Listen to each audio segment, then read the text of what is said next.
This is a tutorial how we're going to add weight to the base of your miniatures. Problem with Games Workshop stuff is they tend to be top heavy for some of them, like this knob, and if you're playing on a table that's not perfectly flat, use a terrain piece, use the roof from this building,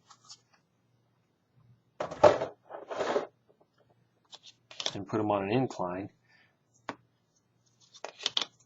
They have a tendency to fall over, and they won't sit in all the facings.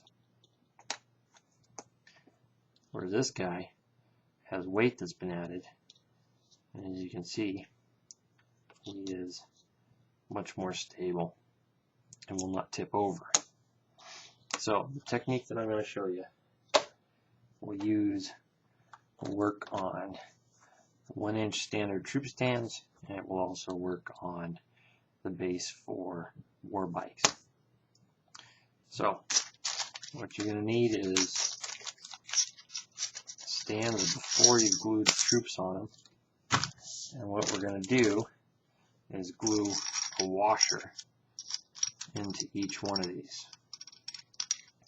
And the washers that you need to use, you have to be very particular about. You go to Home Depot and you're going to get 5/16" washers. And the ones that come in the bag like this, say Crown Bolt, it's got the nice Home Depot orange on it, will not work. So don't buy the bulk bags. They're just a little bit too big for what we're going to do. The ones that you do want come in a little bin, and you have to get them yourself in a Home Depot bag like this. And you can tell you got the right ones because they're stamped with ABB. Hoping you can see that. I put Sharpie on here so that you can make it out. So you have to use the ones that have ABB on them. So you go buy some of these. So the basic process of what you're going to do is you're going to glue each one of these, and these washers are just the perfect size where they'll stay flush with the bottom of your stand. And then after you get it glued in there, we're going to go ahead and fill the whole thing with epoxy. So essentially your base becomes 100% solid. So the first step is you kind of want to use your tacky glue, and you're going to put it in 3 locations. What you want to avoid is putting it all the way around your base. And the reason for that is that after you glue the washer in, you're going to pour epoxy into the middle hole, and you need spaces for the air to escape so that the whole base gets filled with epoxy. And these go pretty quick. So you just do a couple at a time.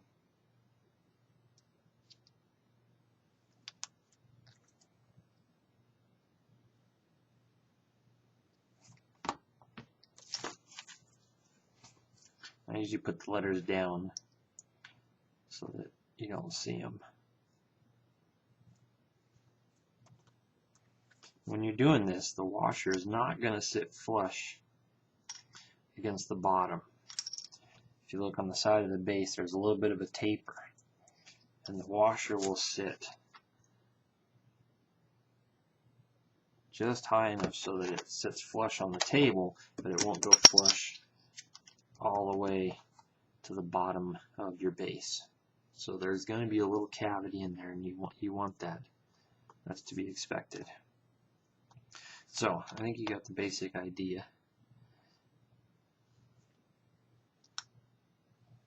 You might keep some pencil or an X-Acto around to kind of help maneuver it into place.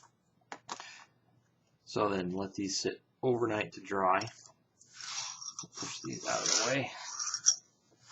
We'll get out the batch. It's already started.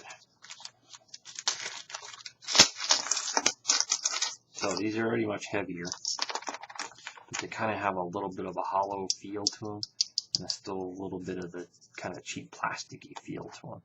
So anyway, you can see there's definitely a little cavity in there, and the glue's had a chance to dry. So we're going to take these, set them right here, and the epoxy that I like to use, you can get it at Hobby Lobby, and you get quite a bit. You use their coupon, it's about $6 or $7 for the 2 bottles of epoxy that you're going to need. You want to use the 30-minute stuff, don't use the 5-minute stuff here because it'll set up too quick on you. You get a popsicle stick, and I like these little sample containers that you can get from the restaurants. So now all you got to do is just mix yourself up some epoxy here.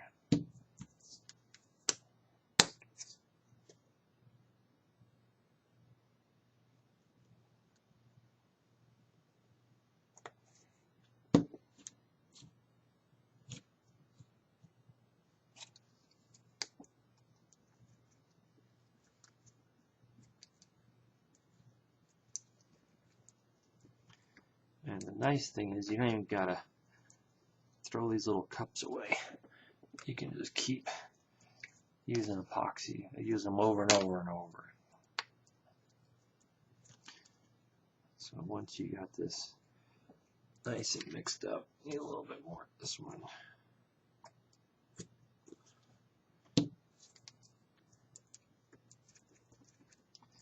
One of the things that I like about the bottles is you can set them in front of you and look at them on the side. Make sure they're at the same levels when you get done, so that you know you got equal parts of each, the resin and the hardener.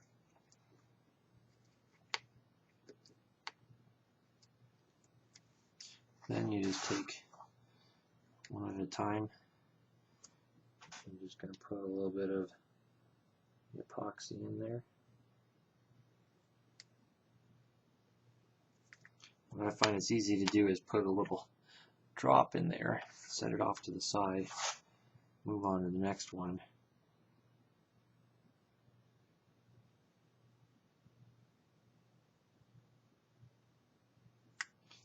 And by the time you get through all of them, the epoxy on the first one will have spread out on the bottom. And you can add more epoxy in there.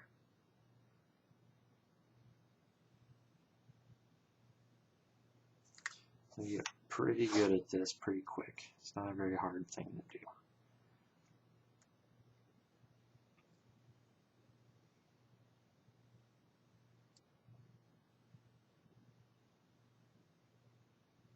When you're doing this, one thing to avoid is getting epoxy on the washer.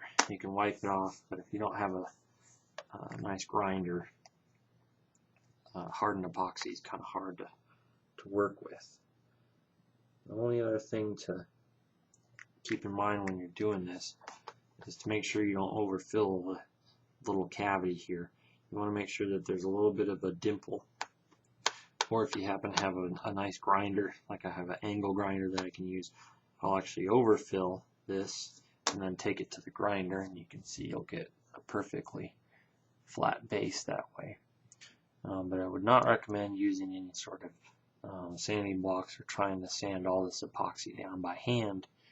It's going to be much too much work. It's going to be much easier to make sure that there's a nice dip if you don't have some sort of tool available to help you sand these when you're done. And the only other thing I'll point out is that for the war bikes and the 3-inch stand, you can use 3 washers here, and I just glue those onto there's 2 little ridges in the bottom. I'll just glue that down with the tacky glue like before, let that dry overnight, and then go ahead and carefully fill in around it. Make sure you don't get any extra. And these are really nice. These are very heavy. They will not tip over. So anyway, I hope you found this useful. Please use comments on what I can do to make my videos more user-friendly. And I got more stuff coming for you guys. I got terrain pieces that I'll be showing. So definitely want to subscribe so you don't miss out on that.